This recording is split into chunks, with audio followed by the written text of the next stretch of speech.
Hey, what's going on, guys? I am here in Miami. It is Sunday morning. We just finished up the Raise Fest event. 2 days, more than 140 people, about $500,000 in total sales. We absolutely crushed it. I want to share with you guys two of the biggest things that we did right that will help you with your events if you're doing public speaking or live events. And then I want to share with you one thing that we could have done better. This is something that I can learn from and you can learn from. I want to share it with you. Let's go ahead and head into the room.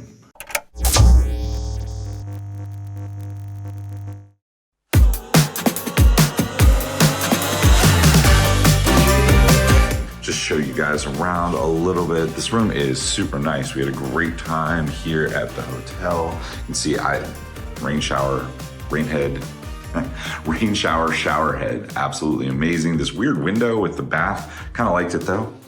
And then, lots of sleep needed and this great view.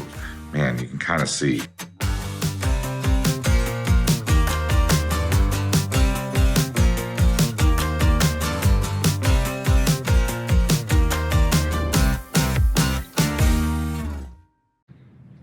All right, so we are here. We just finished up the event. This is the Sunday morning, and it was a phenomenal event. More than 140 people in the room. Our original goal for the event was 80 people, so we almost doubled the size. The room was completely maxed out. We had more people trying to buy tickets the 2 days before the event, and we had to say no because we literally could not fit any more people in the room. Absolutely phenomenal event. On a scale of 1 to 10, I would say we got this one at a 9 or 9.5. This video, I'm going to cover the two things that we did absolutely right. I'm going to kind of break them down for you so you can see them. And then I'm going to talk about one thing that we could have done better. I always try to look at what are the things that we can improve for next time we do the event. So this event it was called Raise Masters. They are a real estate group that focuses on raising capital. Hunter and Chrissy. Hunter Thompson is the primary attractive character / person who puts this together, influencer, whatever you want to call him. Hunter is absolutely amazing. He's attracted really good people. That's kind of the starting point. If you don't have an audience, if you don't have all that stuff, it's not going to matter. It's going to be a challenge to put together a good event. The things that we got right, the room layout was spot on. The AV was absolutely amazing. The location, we're here in Miami. You saw out the window, we're right on the river, which is great, like right in the middle of downtown. All of that stuff was great. So there are certain locations you don't want to hold events. We got the location right for this. The people that we had speaking were great. The food here was amazing. All of those things are kind of like, they're important, but they're not the main things. The two big things that we got right, the first one, story arcing the event. So many events, if you've ever gone to an event, you're like looking through the agenda and you're like, I'm going to go for that speaker. I'm not going to go for these. I don't really know if this is valuable. That's called the story arc. The story arc, most people don't even think about this when they're holding an event. They just pick speakers and they kind of have them randomly arranged in the agenda. When you story arc an event, you start with the end in mind. So the end for us is always a coaching program, something that's usually 25,000 and up. We've done events. The lowest we ever did was 15K, which I will not do again. It needs to be 25K or up. And the highest we've done, we actually sold a 150K mastermind in the back of the room. That's where we start. What's the end? And then we have a very systematic process that takes a couple weeks, and we dig through exactly what that offer is going to look like. And then we story arc the event to naturally take people through the growth process to the pitch. And we crushed it on this one. Hunter put in so much work. We outlined it with him, but he has to do the work. He has to build the presentations and then practice them and then tweak them based on feedback that we get, that I give him, and that people from his audience that we talk to. We make sure that all of those talks, the panels, everything leading up to the offer pre-frames the offer perfectly. And we crushed it on this one. So that's kind of the outline, but then how do you get the right people in the room? So you take all of that stuff, we solve the pain points, we break the false beliefs that people need to have, and then we use all of that in the marketing leading up. So here's a big secret that most people don't want to talk about. They have to know what the offer is going to be before they come to the event. Now, this is not from you directly telling them. There are a handful of ways that you get them to know the offer before coming to the event. And that is the secret, because then people come to the event instead of saying like, oh, I think I'm going to learn all these amazing things and then feeling pushed on when you make the offer. If you do this correctly, they're coming to the event and subconsciously they're saying, I know this person is amazing. I know they have a high ticket coaching program. I wonder if that's going to be a good fit for me. If they're asking that question coming in, and then you lead them through a really nice customer journey process during the event, the story arc that we're talking about, when you get to the offer, you will sell it out really quickly. So we sold out this offer in under 3 minutes. Like legitimately, Hunter was on stage, he got done, and by the time he got to the back of the room, he hit the back of the room, came around the table, and we had it sold out, which is exactly what you want. Absolutely amazing. And this was a high ticket offer.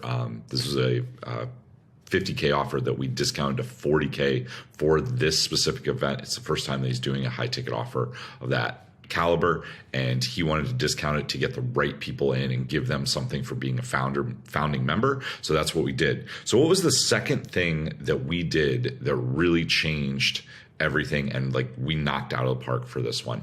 And that was the offer. So this is a place where a lot of entrepreneurs, gurus, influencers have challenges as well. They build the offer based on what they want. And well, that will usually convert, because if you believe that you are selling something that is amazing, people will buy into your energy and they'll buy.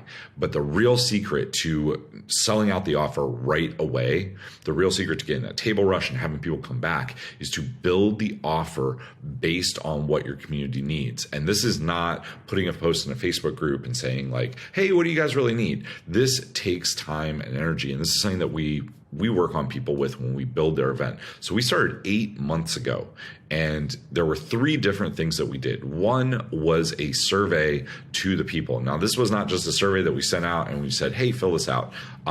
We did it very systematically. We first segmented the list into buckets, and then we took those buckets after we segmented the list and gave them a huge incentive to fill out the survey honestly.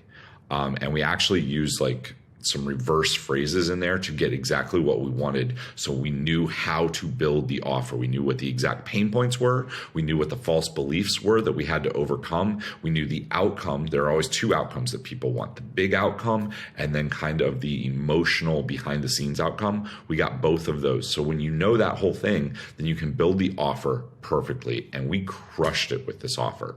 I had people coming up to me all throughout the event saying what a good offer it was. Even the people that didn't move forward because they couldn't afford the investment or it wasn't the right time for them, everyone came up to me and was talking about the offer and how it was exactly what they wanted in their business. So when you get those 2 things right, the story arc and the offer leading up to it, you can definitely change people's lives and impact the world.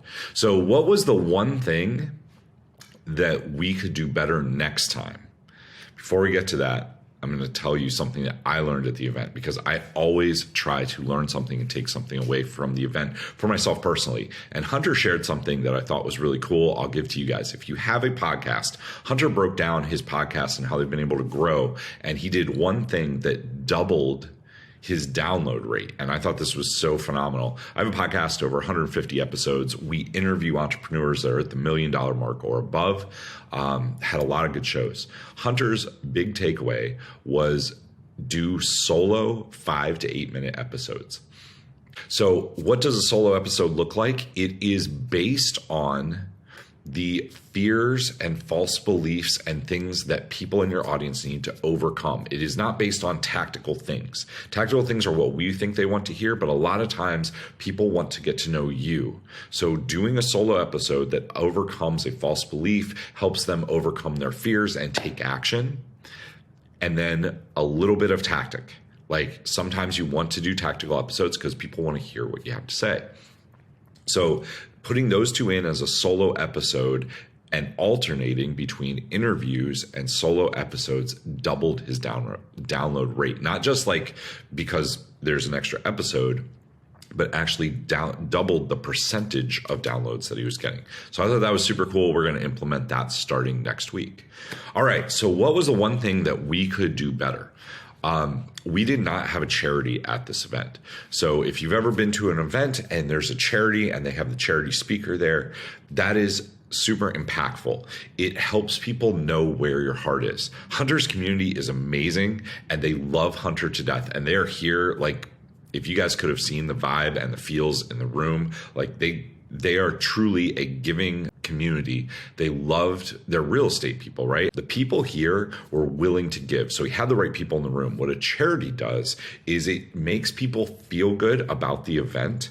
And when you donate to a charity, it does two things. One, it helps people move forward. So Tom's shoes, you probably know about Tom's. Whenever you buy a pair of Tom's, they give a pair away.